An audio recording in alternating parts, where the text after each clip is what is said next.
Olá, irmãos, eu saúdo a igreja com a graça e com a paz de Jesus. Estamos reunidos mais uma vez aqui virtualmente para adorar o nosso Deus, adorar esse Deus maravilhoso que entregou seu Filho para morrer no nosso lugar, o seu Filho amado que viveu entre nós, que se fez carne, que nos ensinou e morreu para nos dar vida em abundância, nos redimir dos nossos pecados. Por isso, irmãos, neste momento eu convido os irmãos a lerem a palavra de Deus no Evangelho de João, no primeiro capítulo, de 1 a 5 e também o versículo 14. Diz assim: No princípio era o Verbo, e o Verbo estava com Deus, e o Verbo era Deus. Ele estava no princípio com Deus. Todas as coisas foram feitas por intermédio dele, e sem ele nada do que foi feito se fez. A vida estava nele, e a vida era a luz dos homens. A luz resplandece nas trevas, e as trevas não prevaleceram contra ela. E o Verbo se fez carne e habitou entre nós, cheio de graça e de verdade. E vimos a sua glória, glória como do unigênito do Pai. Que essa luz que resplandece continue resplandecendo nas nossas vidas. Vamos orar? Senhor nosso Deus, nosso querido Pai, nós te louvamos neste momento, Senhor, e rendemos graças, ó Deus. Te adoramos, reunidos virtualmente, mas em comunhão contigo, eu e os meus irmãos, Senhor. Por isso, ó Deus, receba, ó Deus, a nossa adoração. Receba, Senhor, nosso louvor, Senhor, a nossa gratidão, Senhor, pelo Senhor ter enviado o seu Filho querido, para viver no meio de nós e para morrer no nosso lugar. Muito obrigado, ó Deus, por isso nós te louvamos, nós te adoramos, ó Deus.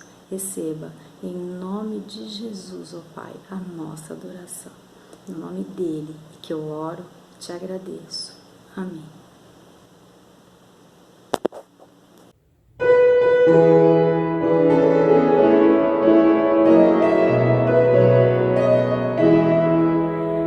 Quem é esse estranho infante de Maria Virgem Mãe, tão humilde descendente de Davi e de Abraão? É o Senhor de toda a terra que em Judeia apareceu, o Messias prometido que de glória o mundo encheu. Quem é esse que os enfermos a saúde restaurou? Fariseus deixou vazios e os famintos saciou. E Jesus, a fonte regia que confere todo bem, com perfeita providência toda a criação mantém. Quem é esse que no monte fez menção da amarga cruz? Com Moisés e com Elias aparece envolto em luz.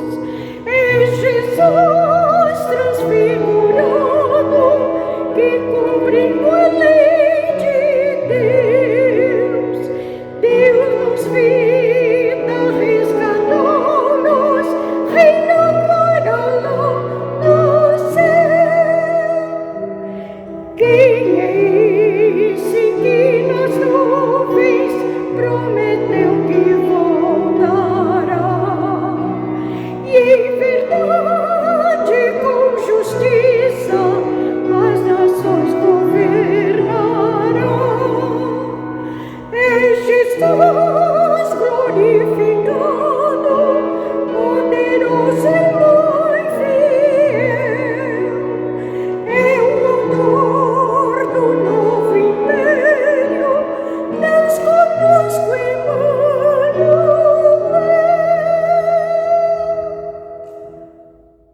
Irmãos, graça e paz, nós queremos saudá-lo no amor, na graça e no poder de Jesus Cristo, nosso Senhor.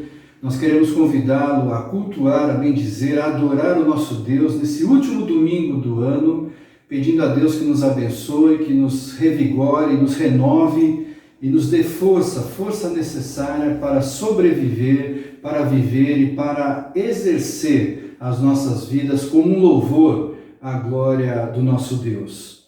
Nós continuamos no tema, na visão do Natal, ainda que a gente possa falar um pouco do Ano Novo, mas nesta visão do Natal nós temos um tema do mês, que é Natal, Jesus cada dia mais presente. Natal, Jesus cada dia mais presente. Esse é o nosso desejo durante todo o mês de dezembro.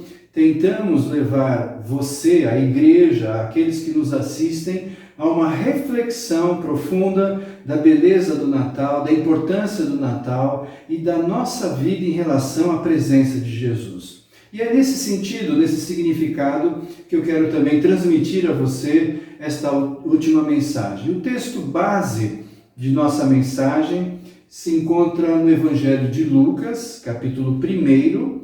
Nós vamos ler do verso 5 até o verso de número 25. Diz assim o texto: No tempo de Herodes, rei da Judéia, havia um sacerdote chamado Zacarias, que pertencia ao grupo sacerdotal de Abias. Isabel, sua mulher, também era descendente de Arão. Ambos eram justos aos olhos de Deus, obedecendo de modo irrepreensível a todos os mandamentos e preceitos do Senhor. Mas eles não tinham filhos, porque Isabel era estéril, e ambos eram de idade avançada. Certa vez, estando de serviço o seu grupo, Zacarias estava servindo como sacerdote diante de Deus. Ele foi escolhido por sorteio, de acordo com o costume do sacerdócio, para entrar no santuário do Senhor e oferecer incenso. Chegando a hora de oferecer o incenso, o povo todo estava orando do lado de fora. Então o anjo do Senhor apareceu a Zacarias à direita do altar de incenso. Quando Zacarias o viu, perturbou-se e foi dominado pelo medo. Mas o anjo lhe disse: Não tenha medo, Zacarias, sua oração foi ouvida. Isabel, sua mulher, lhe dará um filho, e você lhe dará o nome de João. Ele será motivo de prazer e de alegria para você, e muitos se alegrarão por causa do nascimento dele, pois será grande aos olhos do Senhor. Ele nunca tomará vinho nem bebida fermentada, e será cheio do Espírito Santo desde antes do seu nascimento. Fará retornar muitos dentre o povo de Israel ao Senhor, o seu Deus, e irá adiante do Senhor no espírito e no poder de Elias, para fazer voltar o coração dos pais a seus filhos e os desobedientes à sabedoria dos justos, para deixar um povo preparado para o Senhor. Zacarias perguntou ao anjo: Como posso ter certeza disso? Sou velho e minha mulher é de idade avançada. O anjo respondeu: Sou Gabriel, o que está sempre na presença de Deus. Fui enviado para lhe transmitir estas boas novas. Agora você ficará mudo, não poderá falar até o dia em que isso acontecer, porque não acreditou em minhas palavras, que se cumprirão no tempo oportuno. Enquanto isso, o povo esperava por Zacarias, estranhando sua demora no santuário. Quando saiu, não conseguia falar nada. O povo percebeu então que ele tivera uma visão no santuário. Zacarias fazia sinais para eles, mas permanecia mudo. Quando se completou o seu período de serviço, ele voltou para casa. Depois disso, Isabel, sua mulher, engravidou e durante 5 meses não saiu de casa. E ela dizia: Isto é obra do Senhor. Agora ele olhou para mim com favor, para desfazer a minha humilhação perante o povo. Que Deus abençoe a palavra que foi lida para a nossa meditação. Vamos pedir que Deus nos abençoe assim. Senhor, nós pedimos que a Tua palavra seja fonte de vida, fonte de entusiasmo, de alegria, de revisão das nossas vidas, e nós possamos, através dela, Senhor, realizar aquilo que é da Tua santa e bendita vontade, Senhor. Agradecendo por este ano que está se findando, agradecendo porque o Senhor abre propostas, oportunidades, abre portas para nós no futuro que se abre no ano novo, e nós desejamos, entre estes 2 pontos tão fundamentais da nossa vida, da nossa existência, nós queremos ter, ó Deus, este ciclo do Natal, esta vivência com Jesus sendo elevada, sendo um momento especial de edificação em nossas vidas. Nós pedimos assim, confiados e agradecidos, no nome santo e bendito de Jesus. Amém. Amém.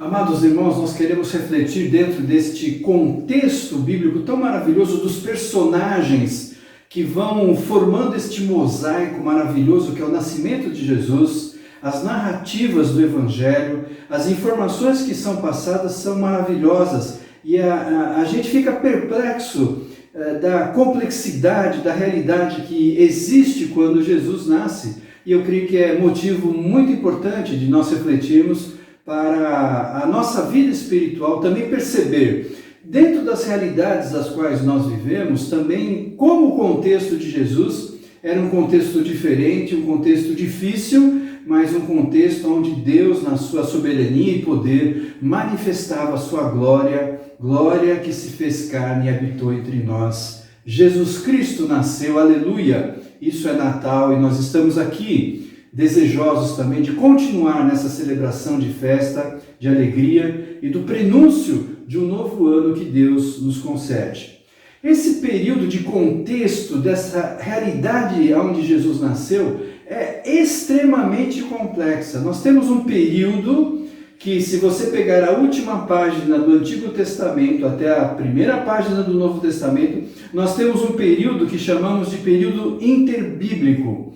São 400 anos que muitas coisas aconteceram, mas Deus não levantou profetas, Deus não fez anunciações para os sacerdotes, Deus não levantou reis, não houve uma manifestação de Deus da maneira como acontecia no Antigo Testamento, e por isso é conhecido esse período como o período do silêncio de Deus. É muito interessante, isso é extremamente complexo, porque muita coisa acontece nesses 400 anos. Nós temos a ascendência, o apogeu do Império Grego, o Império Grego que vai marcar a sociedade até hoje, o pensamento, a filosofia, costumes, cultura.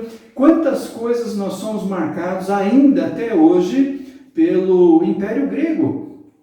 Muitas coisas aconteceram, transformações sociais, culturais, redivisões de nações. Nesses 400 anos, muita coisa aconteceu e nós poderíamos falar de muitos fatos importantes e marcantes que marcaram esta época. Mas eu quero ressaltar que Israel, quando conviveu com o exílio, dois exílios que foram retirados da sua região.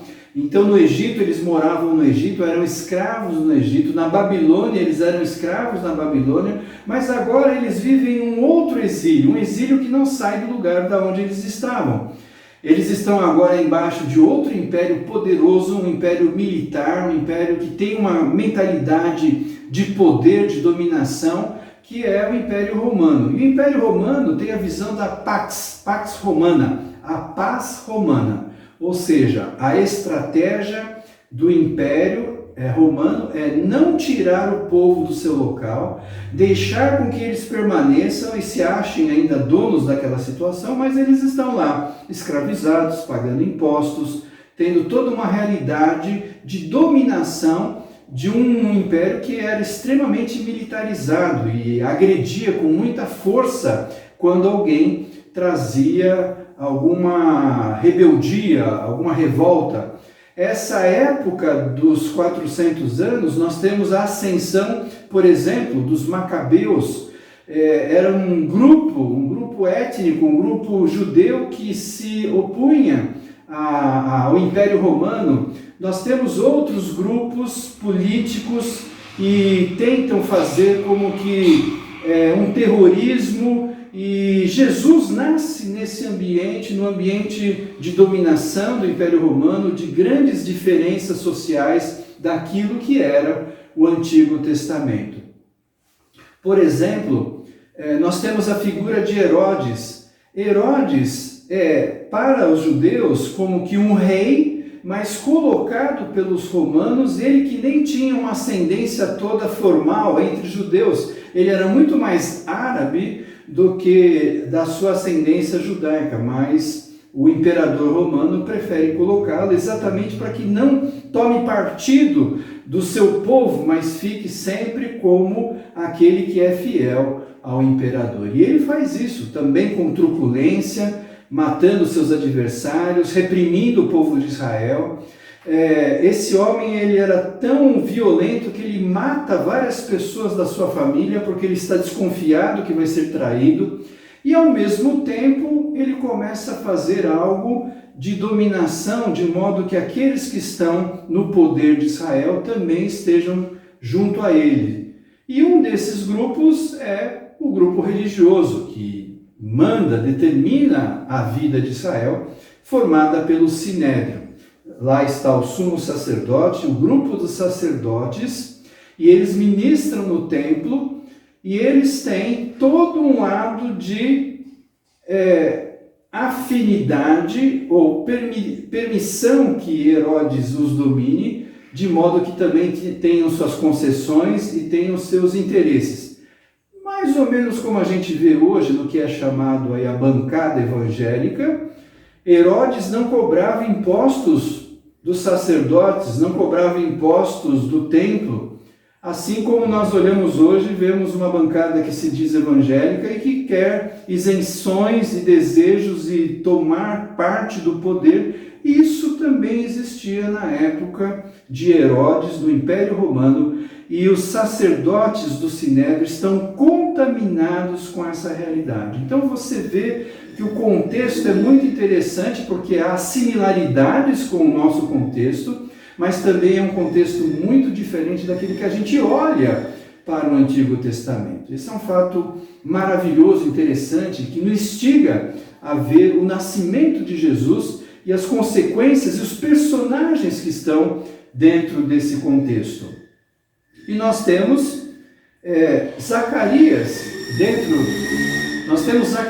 dentro desse contexto, que é um sacerdote, e diz, como o texto que nós lemos em Lucas, um homem fiel, um homem que Deus amava porque ele exercia as suas funções e suas atividades da maneira correta. Ele era um sacerdote que vinha de uma linhagem clara, pura, correta, e inclusive a sua esposa, diz o texto, e portanto eles eram de uma família considerada de conduta e de postura e de origem da maneira como Deus desejava que os sacerdotes fossem.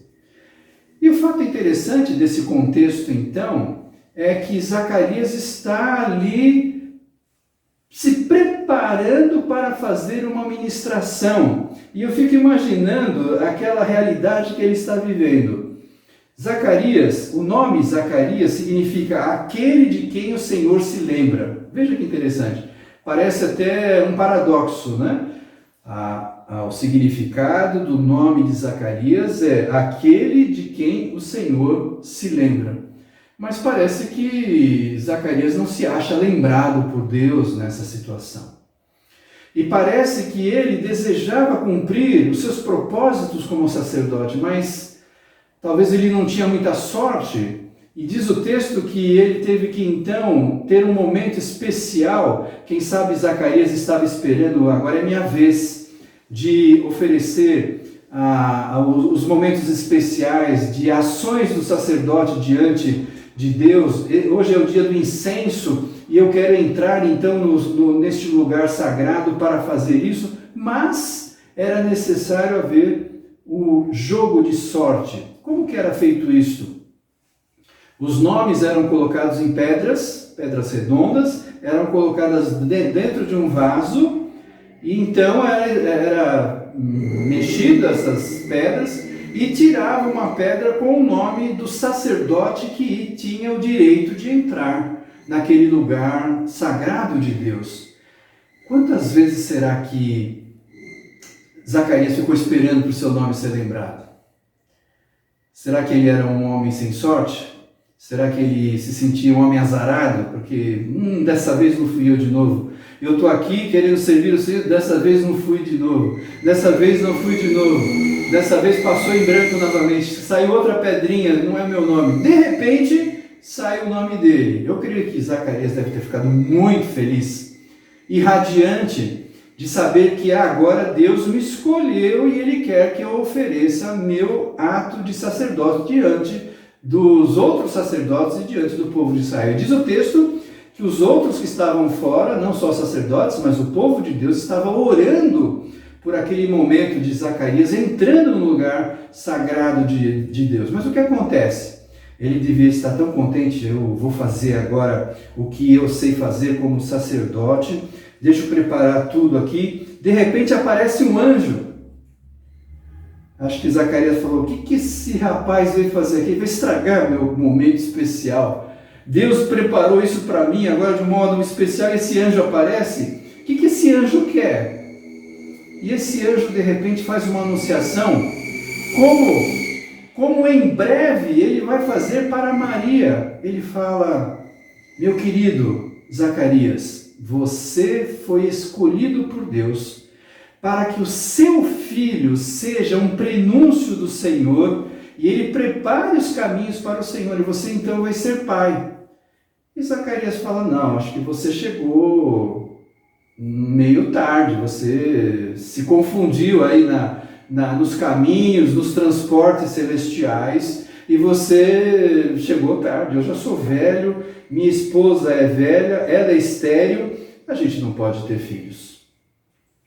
E é interessante então que o anjo coloca Zacarias não somente como indivíduo, e às vezes nós nos vemos assim, apenas como indivíduos na nossa ação individual, mas Deus está fazendo Zacarias participar de um propósito muito maior do que o seu sacerdócio, muito maior do que o ministério, muito maior do que o seu dom, muito maior do que as suas ações dentro das atividades locais e religiosas que ele tinha. Deus estava chamando e convidando Zacarias, a sua família, a sua esposa Isabel, para fazerem parte de um propósito muito maior, que era preparar a vinda especial de Jesus Cristo como Senhor e Salvador. Que coisa maravilhosa, que coisa bendita.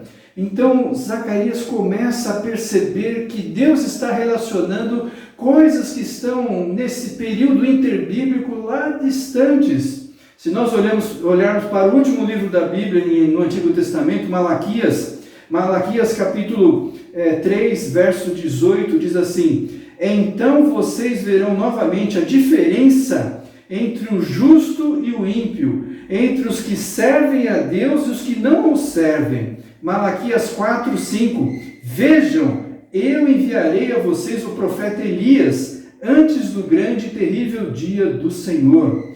Que coisa maravilhosa! Há uma mensagem de Deus, há uma mensagem pelo profeta Malaquias dizendo que novamente Elias estaria no seu espírito, na sua ação, na sua forma de conduta e de ser, agindo, abrindo caminhos para o Senhor. E Deus estava então anunciando João Batista. Deus estava mostrando nessa profecia a presença de importância de João Batista, mas Zacarias não estava percebendo isso. Ele não estava entendendo toda essa realidade e a realidade espiritual que ele estava vivendo. A Bíblia elogia Zacarias, fala que ele era um homem íntegro espiritualmente falando, em todas as suas condutas, da sua forma de ser, a sua família. E muitas vezes nós somos assim: não, eu sou íntegro, eu faço as coisas corretas, os outros não fazem, eu não tenho nada a ver com os outros. A vida de cada um é a vida de cada um. E não é isso que Deus está colocando na perspectiva de Zacarias compreender que ele fazia parte de um plano de Deus. E a profecia de Malaquias, capítulo 3, 18, diz: vocês verão novamente a diferença. Olha, vocês, o povo de Israel, verá novamente a diferença entre o que é justo e o que é ímpio, entre os que servem a Deus e os que não servem a Deus.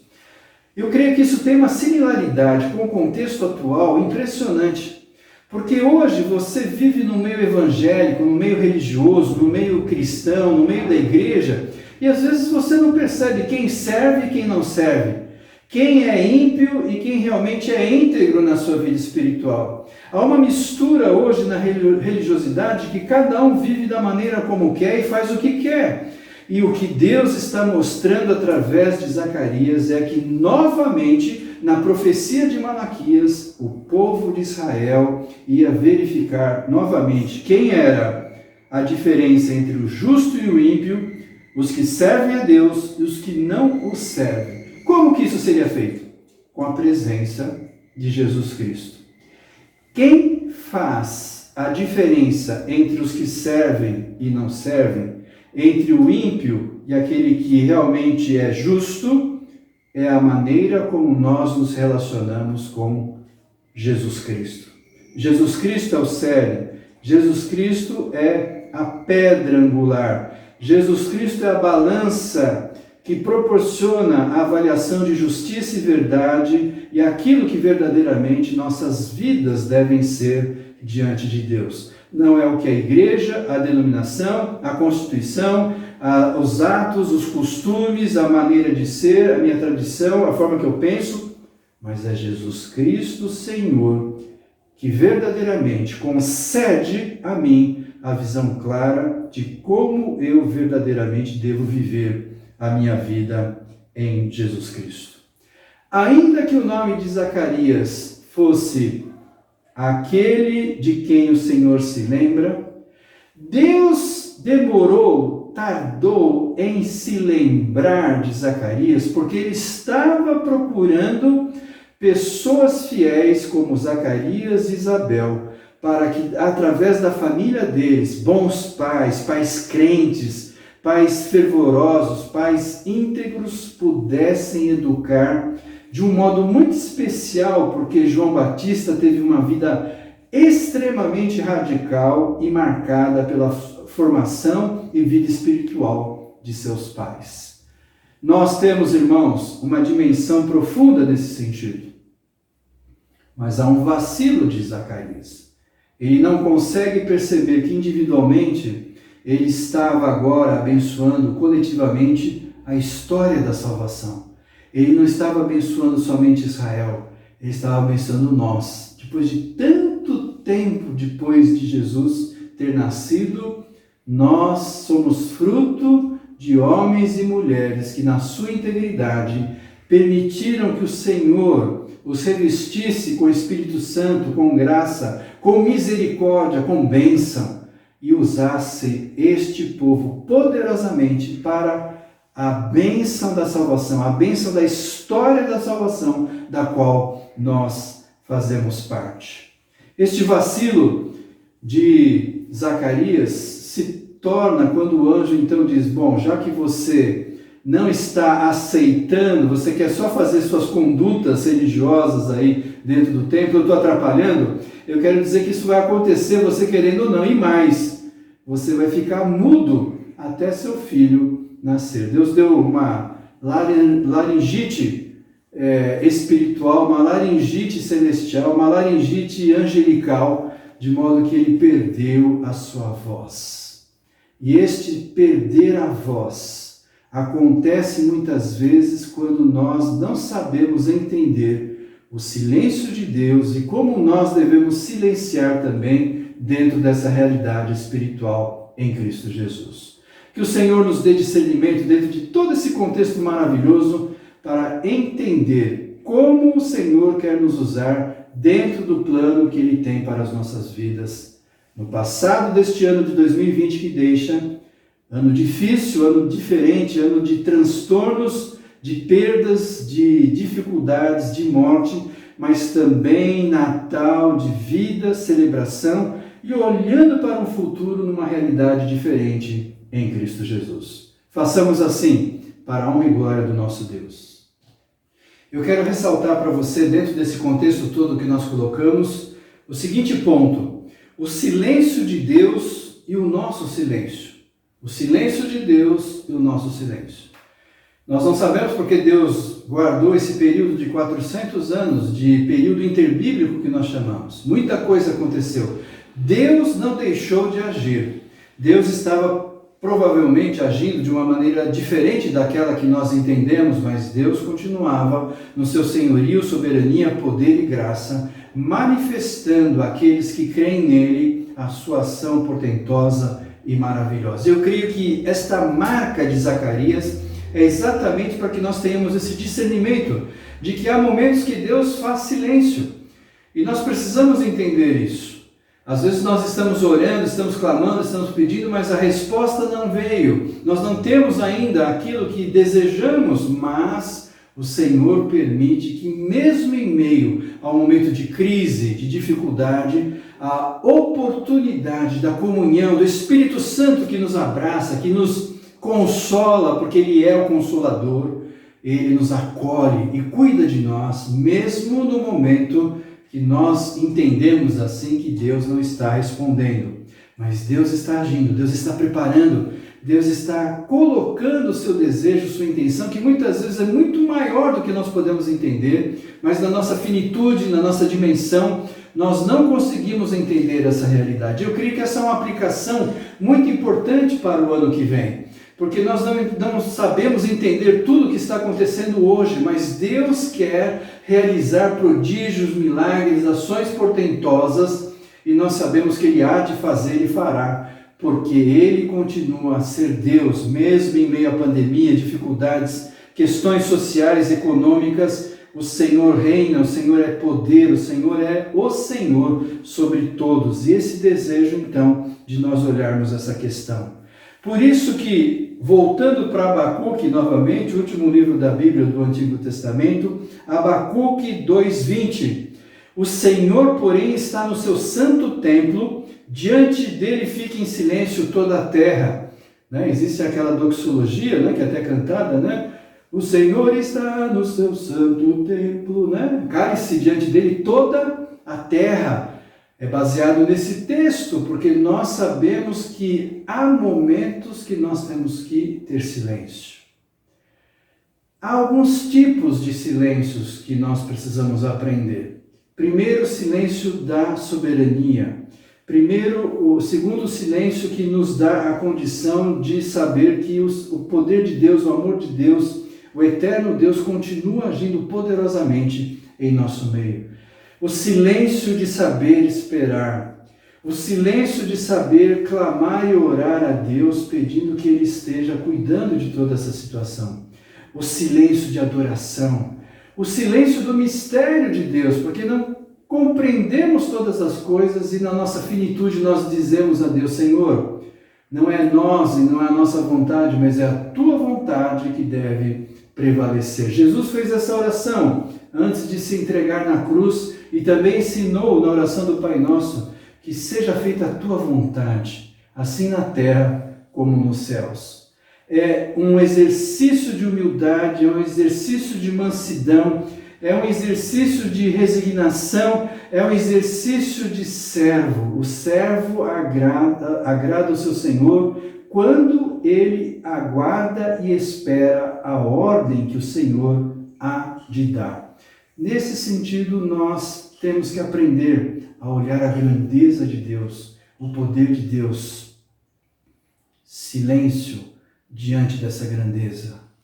Perceber a nossa pequenez, a nossa dimensão e pedir que o Senhor nos abençoe e faça enxergar essa realidade.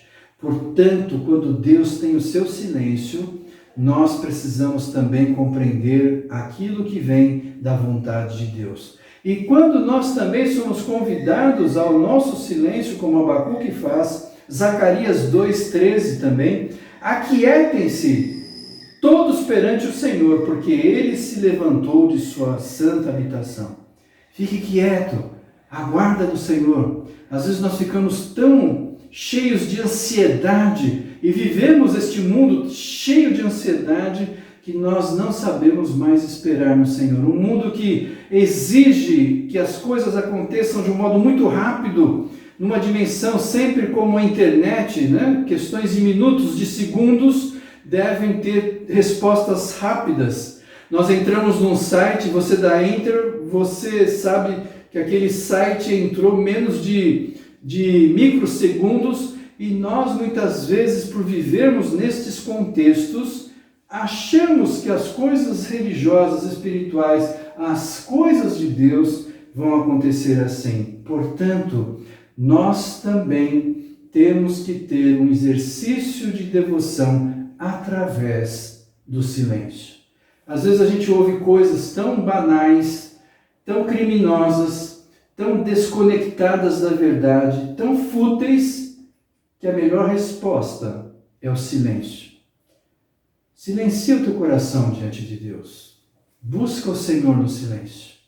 Hoje nós somos fomentados, a ir em muitos sites evangélicos, de igrejas, e não há problema nenhum de pesquisar, de aprender, de ouvir outras palavras, isso sempre edifica, mas não seja isso um roteiro de fuga, de eu saber que antes de tudo isso, eu preciso silenciar o meu coração diante de Deus, para que Ele possa me visitar no mais profundo do meu ser e avaliar e verificar e me trazer o consolo, a paz que só o Senhor pode dar. Os homens não podem, as pregações, sejam elas pastorais, ministrações de quem for, nada disso pode funcionar com a grandeza e o resultado do silêncio da minha alma diante do Senhor.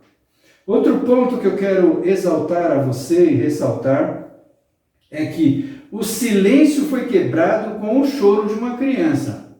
O silêncio foi quebrado com o choro de uma criança.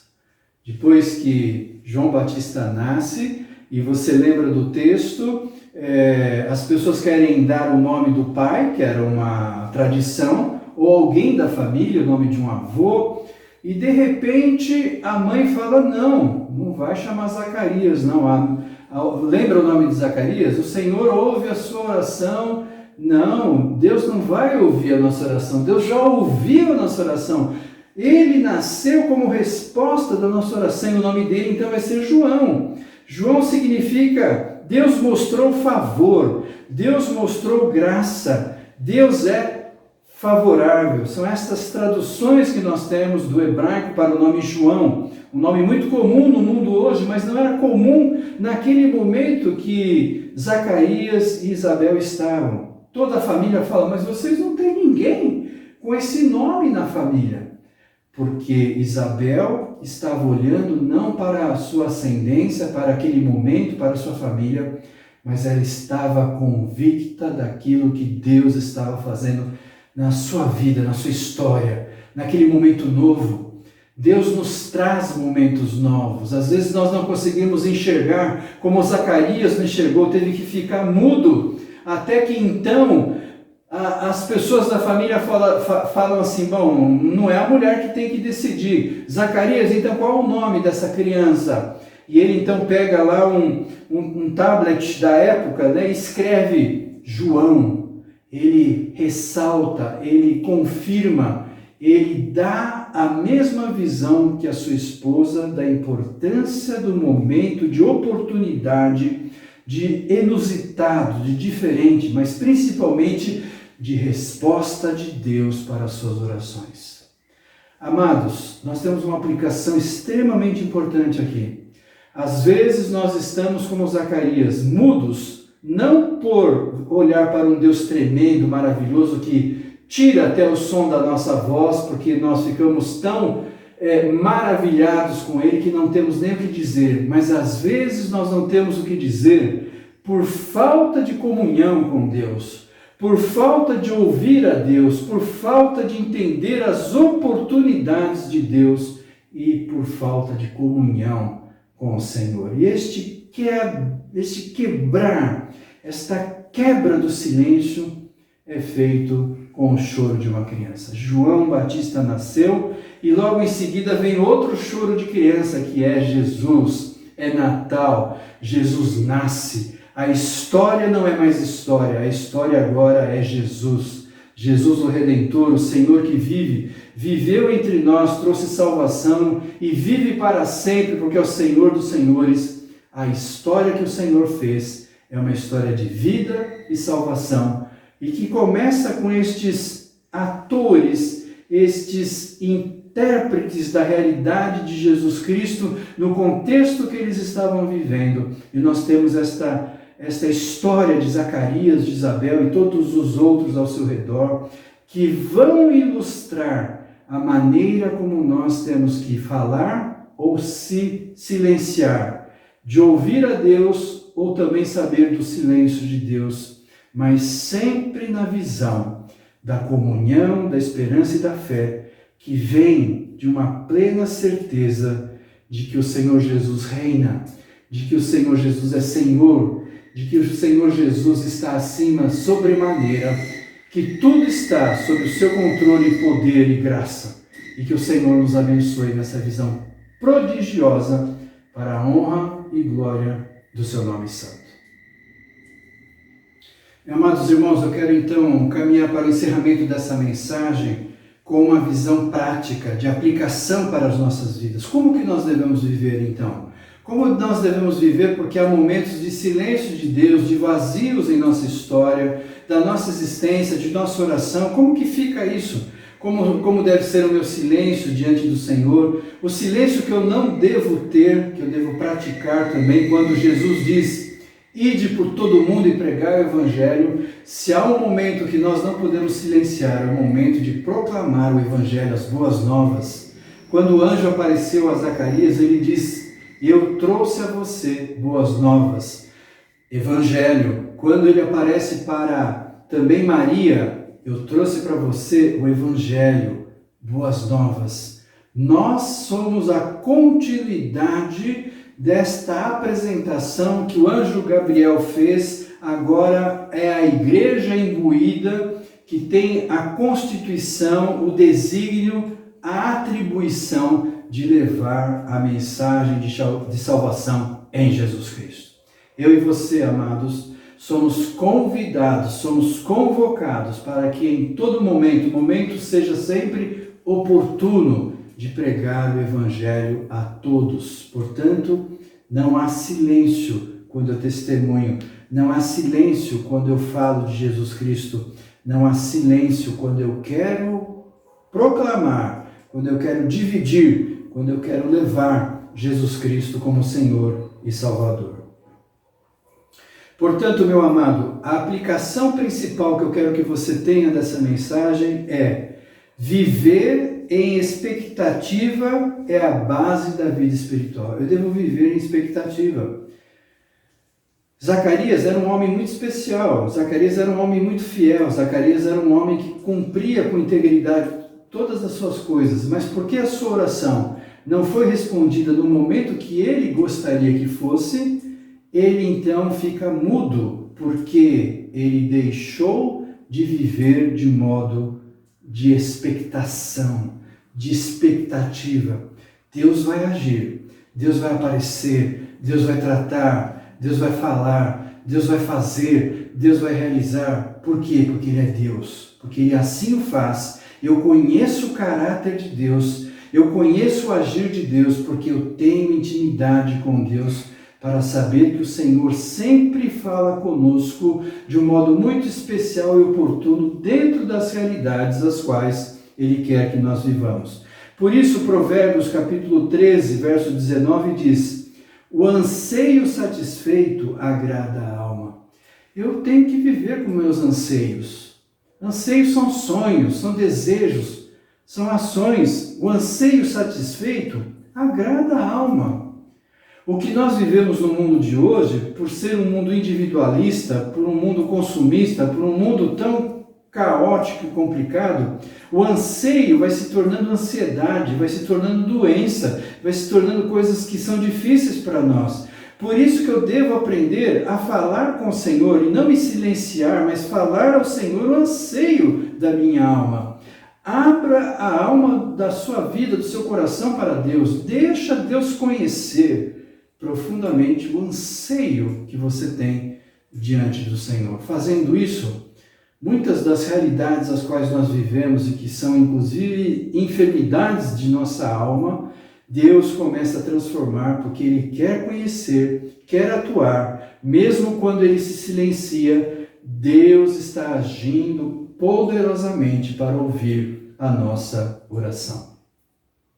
Romanos capítulo 15, verso 13 diz assim, que o Deus, Paulo traz essa mensagem maravilhosa, que o Deus da esperança os encha de toda alegria e paz por sua confiança nele, para que vocês transbordem de esperança pelo poder do Espírito Santo. Que palavra maravilhosa de Paulo aos Romanos, ele traz uma orientação, uma advertência, um prenúncio, um chamamento, né? Um grito de vitória, um brado de vitória que ele traz diante de Deus e daqueles que estão ouvindo o seu anseio. O anseio de Paulo é que primeiro ele identifica quem é Deus. Deus é o Deus da esperança. O nosso Deus não é o Deus da morte, não é o Deus da destruição, é o Deus da esperança. Isso renova o nosso coração, é parte do caráter de Deus, ele preencher as nossas vidas com esperança. E a partir dessa esperança enche então o nosso coração de alegria e paz. Ter alegria e paz faz parte de quem tem esperança, de quem busca confiar em Deus mesmo quando as situações são adversas, confusas, complicadas. Confiar no Senhor para que transborde, saia de nós, flua de nós, tanta esperança que nós vivamos na certeza, na firmeza da fé, de que o amor de Deus é inabalável. A boa obra que o Senhor começou em nós, Ele há de terminar. E eu quero encerrar então, irmãos, com o Salmo 37, verso 5, texto belíssimo e conhecido da palavra de Deus. Entrega o teu caminho ao Senhor, confia nele e Ele tudo mais o fará. Convite de Deus, convite do Espírito Santo. O seu anseio não deixa virar ansiedade e transtorno e dor, enfermidade. Transforme isso. Coloca a tua alma diante de Deus. Abre o teu coração. Derrama a tua alma diante do Senhor, que diz o texto que Ele derramará esperança em nós. E essa esperança traz alegria, traz paz, conforme Romanos 15, 13 diz. Esse é o desejo que nós temos pastoralmente, para que através da palavra do Senhor que foi apresentada, através da ação do Espírito Santo, nós possamos verdadeiramente entrar num novo ano, celebrando o que Jesus fez, pelo que Jesus nasceu e pelo que Ele é como Salvador. Nós olhemos para o autor e consumador da nossa fé. 2021, ano difícil?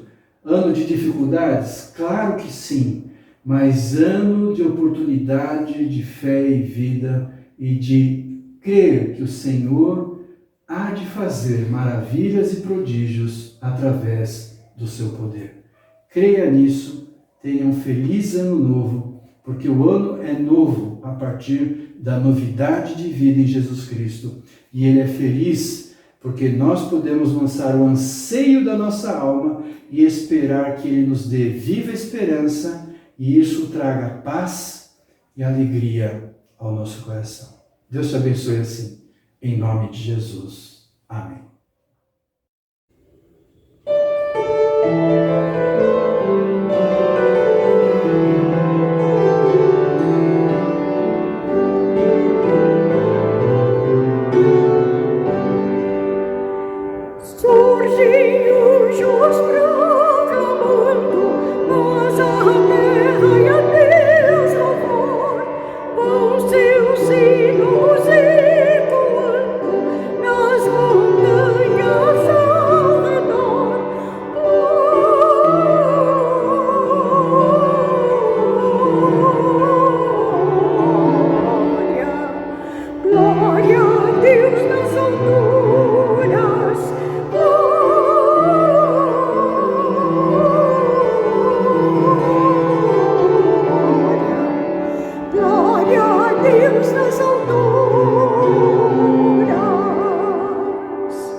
Amados irmãos, nós vamos impetrar a bênção e orar, e antes disso eu quero agradecer a Deus porque Ele até aqui tem cuidado de nós, como falamos nas assembleias, né? Ebenezer, o Senhor tem nos abençoado.